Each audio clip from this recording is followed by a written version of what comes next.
வணக்கம் மக்களே. நம்ம சேனல்ல தொடர்ந்து ரிவ்யூஸ் தாங்க பார்த்துக்கிட்டு இருக்கோம். அந்த வகையில இப்ப நம்ம எதை பத்தின ரிவ்யூ பார்க்க போறோம் அப்படின்னா, மாறன் கதையில அடுத்து என்ன நடக்க போகுது அப்படிங்கறத பத்தி தாங்க இந்த வீடியோல பார்க்க போறோம். ஸோ மறக்காம இந்த வீடியோவுக்கு லைக் பண்ணிக்கோங்க. நம்ம சேனலையும் சப்ஸ்கிரைப் பண்ணிட்டு பக்கத்துல உள்ள பெல் ஐக்கானையும் கிளிக் பண்ணி ஆல்னு செட் பண்ணிக்கோங்க. அப்பதாங்க அடுத்தடுத்து வீடியோஸ் போடும் பொழுது தொடர்ச்சியா உங்களுக்கு நோட்டிபிகேஷன் வரும், பார்க்கலாம். சரி வாங்க வீடியோல என்ன நடந்துச்சு அப்படிங்கறத பத்தி நம்ம இப்ப பாப்போம். நம்ம வீரா வந்துட்டு போட்டியில செம சூப்பரா ஜெயிச்சிடுறாங்க. அப்ப வீராவோட கையில 2 லட்சம் பணம் கொடுக்குறாங்க. அப்ப வீரா அந்த பணத்தை பார்த்துட்டு, மாறா, எப்படியாவது உனக்கு தேவையான அந்த கடையை நான் ஓபன் பண்ணிடுவேன் அப்படின்னு ரொம்ப சந்தோஷத்துல இருக்காங்க. அதே நேரத்துல மாறன் நேரா வீராவை பார்த்து, என்ன வீரா, போட்டியில எல்லாம் ஜெயிச்சுட்ட, இனிமே நீ பயில்வான் தான் அப்படின்னு சொன்னதோட வீராவும் சரி வாங்க வீட்டுக்கு போகலாம் அப்படின்னு சொல்லி எல்லாருமே வீட்டுக்கு வராங்க. அதே நேரம் விஜய் என்ன பண்றாங்கன்னா, நேரா வள்ளி கிட்ட போயிட்டு, சித்தி உங்களுக்கு ஒரு விஷயம் தெரியுமா, வீராக்கா ஏதோ ரேஸ்ல கலந்துக்கிட போனாங்களாம், அவங்களுக்கு கை கண்ல எல்லாம் பயங்கரமா அடிபட்டுருச்சான். இது கேட்டதோட வள்ளிக்கு ரொம்ப அதிர்ச்சி. என்ன விஜய் சொல்ற, உனக்கு எப்படி தெரியும்? அப்ப விஜய் சொல்றாங்க, அக்காலும் தங்கச்சியும் போட்டிக்கு போறதுக்காக ஆட்டோல பேசிக்கிட்டு இருந்தத நான் கேட்டேன் சித்தி. அப்ப வள்ளி சொல்றாங்க, இங்க பாரு, இந்த மாதிரி ஒட்டு கேக்குற வேலையெல்லாம் வச்சுக்காத. விஜய் சொல்றாங்க, என்ன சித்தி, நான் எவ்வளவு முக்கியமான ஒரு விஷயத்த சொல்லியிருக்கேன், ஒட்டு கேட்காத அப்படின்னு சொல்லி என்ன பேசுறீங்க? இதனால அஹ், வீராக்காவுக்கு எவ்வளவு பெரிய பாதிப்பு வரும் தெரியுமா? பாவம் மாறன் மச்சான் வீராவையே கெதின்னு கிடக்குறாரு. திடீர்னு வீராவுக்கு ஏதாவது ஆகிடுச்சு அப்படின்னா அவரால தாங்கிக்க முடியுமா? ஏன் சித்தி, நீங்க இத பத்தியெல்லாம் நீங்க கேட்க மாட்டீங்களா அப்படின்னு சொல்லி கேக்குறாங்க. இதை கேட்டதோட வள்ளி சொல்றாங்க, சரி நான் கேக்குறேன் அப்படின்னு. அப்ப வள்ளி இருந்து வெளியில வராங்க.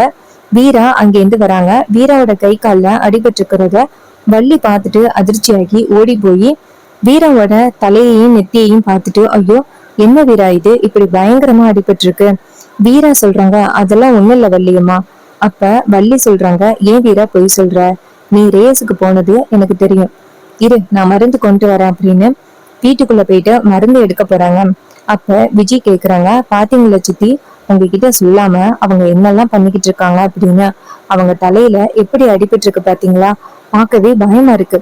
இதுக்கப்புறம் எங்கேயும் போக கூடாதுன்னு சொல்லி அவங்கள கண்டிச்சு விடுங்க சித்தி. இது கேட்டதோட வள்ளி விஜய பார்த்து, ஏய் தள்ளடி அப்படின்னு சொல்லிட்டு வீரா பாக்குறதுக்காக வள்ளி அங்கேருந்து வராங்க.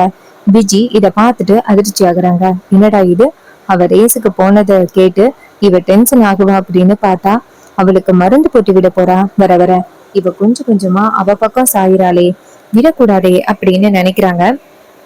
வள்ளி எங்கேருந்து வீராவுக்கு மருந்து போட்டு விட்டுட்டு, இங்க பாரு வீரா, இதுக்கப்புறம் எங்க போறதா இருந்தாலும் கொஞ்சம் பார்த்து போகணும் சரியா? அப்ப வீரா சொல்றாங்க, சரிங்க வள்ளியம்மா. அப்ப வள்ளி சொல்றாங்க, இங்க பாரு, நீயேதான் கெதி அப்படின்னு என் புள்ள கிடக்குறான், உனக்கு ஏதாவது ஆகிருச்சுன்னா மாறன் தாங்கிப்பானா, ஏண்டி இப்படி பேசுற அப்படின்னு. அதுக்கு நம்ம வீரா சொல்றாங்க, வள்ளியம்மா, மாறன் வந்துட்டு ஒரு கடை ஓபன் பண்ணணுமா, அந்த கடை ஓபன் பண்றதுக்கு அவனுக்கு 2 லட்சம் ரூபாய் பணம் தேவைப்பட்டுச்சு. அவன் எப்படியாவது திரட்டலாம் அப்படின்னு முயற்சி பண்ணான். ஆனா அவனால பணத்தை திரட்ட முடியல. அதனாலதான் நான் அவனுக்கு கொஞ்சம் உதவியா இருக்கலாம் அப்படின்னு நினைச்சு அந்த ரேஸ்ல கலந்துக்கிட்டேன். ரேஸ்ல கலந்து ஜெயிச்சிட்டேன். 2 லட்ச ரூபாய் பணத்தையும் ஜெயிச்சிட்டேன். இதை நான் அவர்கிட்ட கொடுக்க போறேன் அப்படின்னு சொல்லி மாறன் கிட்ட அந்த பணத்தை கொடுக்குறாங்க. மாறன் அந்த பணத்தை பார்த்ததோட, ஏன் வீரா, இந்த விஷயத்த பத்தி என்கிட்ட சொல்லியிருந்தீன்னா உன்னை இந்த போட்டியில கலந்துக்க விட்டுருக்க மாட்டேன்னு ஏன் வீரா என்கிட்ட சொல்லல? அப்ப வீரா சொல்றாங்க, நான் சொன்னா நீ ஒத்துக்க மாட்ட, அதனாலதான் நான் சொல்லல. இங்க பாரு, நீ அந்த கடையை ஓபன் பண்ணி பெரிய அளவுக்கு வரணும், அதனாலதான் நான் உனக்கு இந்த 2 லட்ச ரூபாய் பணத்தையே ஜெயிச்சு கொடுத்துருக்கேன். அப்ப வள்ளி சொல்றாங்க, வீரா, நான் கூட உன்னை கொஞ்ச நேரத்துல ரொம்ப தப்பா நினைச்சிட்டேன். அண்ணன் வருஷம் இந்த போட்டியில கலந்துக்கிட்டாரு, அதனால நானே இந்த போட்டியில கலந்துப்பேன் அப்படின்னு நீ பிடிவாதமா கலந்துக்கிட்டதா நினைச்சு நான் உன்னை ரொம்ப தப்பா நினைச்சிட்டேன். என் புள்ள மாறனுக்காக தான் நீ உயிரை பணைய வச்சு அந்த போட்டியிலேயே கலந்துக்கிட்டியா? உன்னை நினைச்சா எனக்கு ரொம்ப பெருமையா இருக்கு வீரா. அப்ப வீரா சொல்றாங்க, வள்ளியம்மா, எப்படியாவது நாங்க முன்னேறணும் அப்படின்னு நினைச்சுதான் வள்ளியம்மா நான் இப்படி பண்ணேன். அப்ப வள்ளி சொல்றாங்க, உன்னை என் மருமகனுக்கு கிடைச்சதுக்கு நான் ரொம்ப கொடுத்து வச்சிருக்கணும் அப்படின்னு ரொம்ப சந்தோஷப்படுறாங்க. அப்புறமா வீரா மாறன் கிட்ட பணத்தை கொடுக்க மாறன் வீராவை ஹக் பண்ணி தேங்க்ஸ் வீரா அப்படின்னு சொல்ல, அப்ப வீரா சொல்றாங்க நீ எப்படியாவது ஜெயிக்கணும் மாறா அப்படின்னு சொல்லி மாறன் கிட்ட சொல்ல, அப்ப வள்ளி சொல்றாங்க இங்க பாரு வீரா, நீ இருக்கிற வரைக்கும் என் பிள்ளைய யாராலையும் தோற்கடிக்க முடியாது அப்படின்னு சொல்றாங்க. இதை கேட்டதோட வீராவும் சரிங்க வள்ளியம்மா, நீங்க போங்க அப்படின்னு சொன்னதோட வள்ளி அந்த இடத்துல இருந்து போறாங்க. அப்பதான் கண்மணி அந்த இடத்துக்கு வராங்க. கண்மணி நேரா வீரா கிட்ட, வீரா ஏண்டி இப்படி பண்ற? அப்ப வீரா சொல்றாங்க இங்க பாருக்கா, நான் எப்படியாவது ஜெயிக்கிறேன் அப்படின்னு சொல்லிதான் வீட்டை விட்டே வெளியில வந்தேன். இப்ப தோத்து போய் நான் போனேன்னா கண்டிப்பா என் புருஷனை ஜெயிக்க வைக்கிறதுக்கு கூட எனக்கு திறமை இல்லை அப்படின்னு சொல்லி என்ன மட்டம் தட்டிடுவாங்க. அதனாலதான் நான் பிடிவாதமா இருக்கேன். இது கேட்டதோட கண்மணி சொல்றாங்க நீ இப்படி கஷ்டப்படுறத பார்த்துட்டு என்னால தாங்கிக்க முடியல வீரா. அப்ப வீரா சொல்றாங்க இங்க பாரு, நீ உன் புருஷன் கூட சேர்ந்து சந்தோஷமா வாழ்ந்தாலே போதும், எனக்கு வேற எதுவுமே தேவையில்லை. இதை கேட்டுட்டு கண்மணியும் சரி அப்படிங்கிறாங்க. அப்ப மாறனும் வீராவும் கண்மணி கிட்ட இங்க பாரு கண்மணி, அந்த விஜி எதுக்காக இங்க வந்திருக்கா, ஏன் இதெல்லாம் பண்ணிக்கிட்டு இருக்கா அப்படிங்கறத பத்தி நமக்கு சீக்கிரம் தெரியணும். அதுக்கு விஜய் கிட்ட நீ கொஞ்சம் கொஞ்சமா பேச்சு கொடுத்தா மட்டும்தான் அவ எதுக்காக இங்க வந்திருக்கா, ஏன் இப்படி எல்லாம் பண்ணிக்கிட்டு இருக்கா அப்படிங்கறத பத்தி நம்ம கண்டுபிடிக்கலாம். இதை கேட்டதும் நம்ம கண்மணி சொல்றாங்க நாளைக்கு அவகிட்ட நைஸா பேசி அடுத்து என்ன பிளான் பண்ணலாம்னு கேக்குறேன். அப்படியே இதெல்லாம் நீ எதுக்காக பண்ணிக்கிட்டு இருக்க அப்படிங்கறத பத்தியும் நான் நைஸா அவகிட்ட கேக்குறேன். கண்டிப்பா அவ என்கிட்ட உண்மையை சொல்றதுக்கு நிறையவே வாய்ப்புகள் இருக்கு. ஏன்னா அவ என்ன கொஞ்சம் கொஞ்சமா நம்ப ஆரம்பிச்சுட்டா. இது கேட்டதோட வீராவும் இது போதும் கண்மணி, இத வச்சே அவளை நம்ம ஒரு வழி ஆக்கிடலாம் அப்படின்னு சொல்லி பேசிக்கிட்டு இருக்காங்க. அப்புறமா கண்மணி அந்த இடத்துல இருந்து வெளியில வராங்க. அப்ப விஜய் வந்துட்டு நேரா கண்மணிய பார்த்து என்னக்கா உங்க தங்கச்சிக்கு அடிபட்டுட்டுன்னு பார்க்க போனீங்களா? அப்போ கண்மணி சொல்றாங்க ஆமா, 1000 தான் இருந்தாலும் அவ என் தங்கச்சி இல்ல, அவளுக்கு ஏதாவது பிரச்சனை அப்படின்னா நான் தானே போய் பார்க்கணும் அப்படின்னு சொல்லி பேசுறாங்க. இதை கேட்டதோட விஜய் சொல்றாங்க உங்க தங்கச்சி மேல அவ்வளவு பாசமா? அப்ப கண்மணி சொல்றாங்க ஆமா, நான் உன்கிட்ட என்ன சொன்னேன், என் தங்கச்சிக்கு எந்த பாதிப்பும் இருக்க கூடாது, அவனுங்களை நீ என்ன வேணாலும் பண்ணிக்கோ அப்படின்னு நான் சொன்னேன்ல. அதான் இந்த மாறனுக்கு ஏதாவது ஆபத்து வந்திருக்கும் அப்படின்னு நான் போய் பார்க்க போனேன். ஆனா அவன் பாட்டுக்கு ஸ்ட்ராங்கா இருக்கான். என் தங்கச்சி அவனுங்களுக்காக இவ்வளவு கஷ்டப்பட்டுக்கிட்டு இருக்கா, எனக்கு பார்க்கவே வேதனையா இருக்கு அப்படின்னு சொல்லிக்கிட்டு இருக்காங்க. இது கேட்டதோட விஜய் சொல்றாங்க அக்கா, என்கிட்ட ஒரு சூப்பரான திட்டம் இருக்கு. இதனால வீராக்கா மறுபடியும் வந்துட்டு மாறன் பக்கமே திரும்பவே மாட்டாங்க. மாறனை காலி பண்றதுக்கு எனக்கு ஒரு சரியான ஒரு பிளான் இருக்கு. அப்ப கண்மணி கேக்குறாங்க என்ன பிளான்னு சொல்லு. அப்ப விஜய் சொல்றாங்க அத நாளைக்கு சொல்றேன்க்கா, நாளைக்குதான் சரியான நேரம். இதை கேட்டதோட கண்மணியும் சரி அப்படின்னு சொல்ல, அப்ப விஜய் அந்த இடத்துல இருந்து போறாங்க. அப்ப கண்மணி நினைக்கிறாங்க அப்படி இவ என்ன பிளான் பண்ண போறா அப்படின்னு. அப்புறம் பொழுது விடியுது. பொழுது விடிஞ்சதோட விஜய் வந்துட்டு நேரா நம்ம வீரா வந்து பாக்குறாங்க. அப்ப வீரா நேரா விஜய் கிட்ட என்ன வேணும் உனக்கு, காலையிலேயே எங்களை வந்து பாக்குற? அப்ப விஜய் சொல்றாங்க இல்லக்கா, நைட்டு எல்லாரும் உங்களுக்கு அடிபட்டுருச்சுன்ட்டு ரொம்ப வருத்தத்தோட இருந்தாங்க. நான் தான் தேவையில்லாம இது மாதிரி சித்தி கிட்ட சொல்லி உங்களை திட்ட சொன்னேன். ஏன்னா இந்த மாதிரி ஆபத்தான ஒரு ரேஸ்கெல்லாம் போறது தப்பு தானே. அப்ப வீரா சொல்றாங்க இப்ப நீ என்ன சொல்ல வந்திருக்கா அதை மட்டும் சொல்லிட்டு இந்த இடத்த காலி பண்ணு. அப்ப விஜய் சொல்றாங்க இல்லக்கா, இது மாதிரி எதுக்காக இந்த குடும்பத்துக்காக இதெல்லாம் பண்ணிக்கிட்டு இருக்கீங்க, இதெல்லாம் தேவையில்லக்கா. அப்ப வீரா சொல்றாங்க இங்க பாரு விஜய், மரியாதையா இந்த இடத்த விட்டு போயிரு. இது கேட்டதோட விஜய் அந்த இடத்துல இருந்து கோவமா போறாங்க. பாவம் இவளுக்கு கொஞ்சம் மனசு ஆறுதலா ஏதாவது பேசலான்னு பார்த்தா ஓவரா பண்றா அப்படின்ட்டு விஜய் அந்த இடத்துல இருந்து போறாங்க. அப்ப பக்கத்துல வந்துட்டு ஒரு கிளாஸ் கிடக்கு. அந்த கிளாஸ் வந்துட்டு சன்லைட் பட்டா அந்த இடமே பயங்கரமா எரிய ஆரம்பிக்கும்.